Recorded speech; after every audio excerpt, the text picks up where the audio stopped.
mafuta ya vitu ambayo umemwakiwa, amani ambayo Kristo amekupa kupitia mafuta. Tunza, wacha kurukaruka, tunza. Na wapendwa, wacha niwaambie ukweli, hakuna kitu hakina vita. Vile hata president anapigwa vita, hivyo ndivyo Mkristo pia upigwa vita. Hakuna kitu hakina upinzani.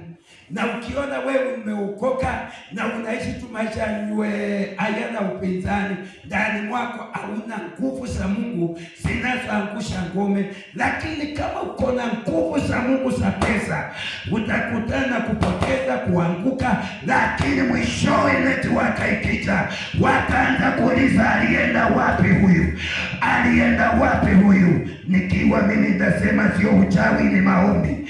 Ikiwa mwingine ataanza kusema ni masomo. Ikiwa mwingine atasema ni bidii yangu kuamka asubuhi na kutolala. Lakini mafuta yakianza kazi, lazima mambo yakabadilike. Lazima yabadilike. So leo naomba watu waanze kufuata mafuta. Bwana Yesu asifiwe. Kuna Mswahili husema fuata nyuki ule asali. Na hata mimi nakwambia fuata anointing, anointing ikulinde, ikufuate.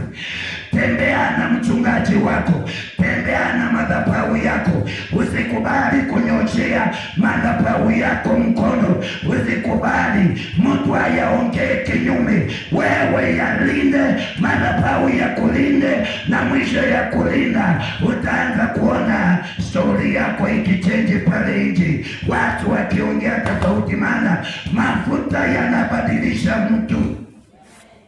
Mafuta yanabadilisha. Mafuta hubadilisha. Bwana Yesu asifiwe. Hebu nikwambie hili, na kama unaandika uandike. Mzazi anaweza kubariki na maneno. Mzazi anaweza kuambia enda na ubarikiwe. Lakini mafuta, kando na kuambia na kumwakia ya kimwili, pingu inafunguka, inakumwakia, na baadaye nafuatisha na neno la baraka, unaenda unafanikiwa. So unaweza linda mafuta kuliko kulinda sana sauti ya nyumbani. Linda mafuta. Na wacha nikufungue, baraka za mzazi bila anointing haziwezi kuja. Tuko pamoja? Fanya hivi. Halo, habari yenu? Fanya hivi, habari yako? Bwana Yesu asifiwe. Baraka za mzazi bila anointing haiwezi kuja. Haiwezi. Lakini mafuta yakiwa ndani ya baraka ya mzazi, hata inaingia tu automatic, inaingia tu ikienda. Bwana Yesu asifiwe. Nilipokuwa nikienda nyumbani, nilikuta watu wengine gari zimesimia kwa njia tu hazina mafuta. Zimesimia kwa njia hazina nini? Mafuta. Lakini yetu ilikuwa na mafuta, nilikuwa na wapita, nimeenda hawanipati. Mtu akiwa na mafuta ndani mwake, pingamizi zikita, utapita bila wao kujua walikupinga. Tuko pamoja? Utapita. Ukiwa na mafuta, wapendo, utapita mahali familia imetumia miaka mingi bila kupita hapo mahali. Ukiwa na mafuta, utapita viwango vilivyo vikubwa ambavyo watu wamejaribu kupita wakishindwa. So ni vyema upepe mafuta. Tuko pamoja? Inua mikono, sema Bwana Yesu, naomba siku ya leo unimwakie mafuta yatakayoniponya kuanzia sasa na kuendelea, katika jina la Yesu naomba nikiamini. Kwa Yesu makofi mazuri.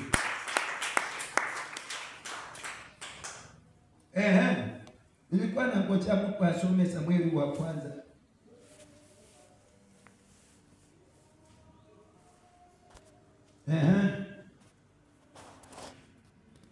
Kanisa mwanze chacha tu, mtu anaamka tu kitacha Biblia amesoma. Lakini unataja unangoja mtu wako tu na Biblia lakini ashikuki. Biblia inasema ndivyo Samueli akaitwaa pembe ya mafuta, akamtia mafuta kati ya ndugu zake, na Roho wa Bwana akamjia Daudi kwa nguvu. Tangu siku ile basi Samueli akaondoka akaenda zake Rama. Sikia 14. Basi Roho wa Bwana ilikuwa imemwacha Sauli.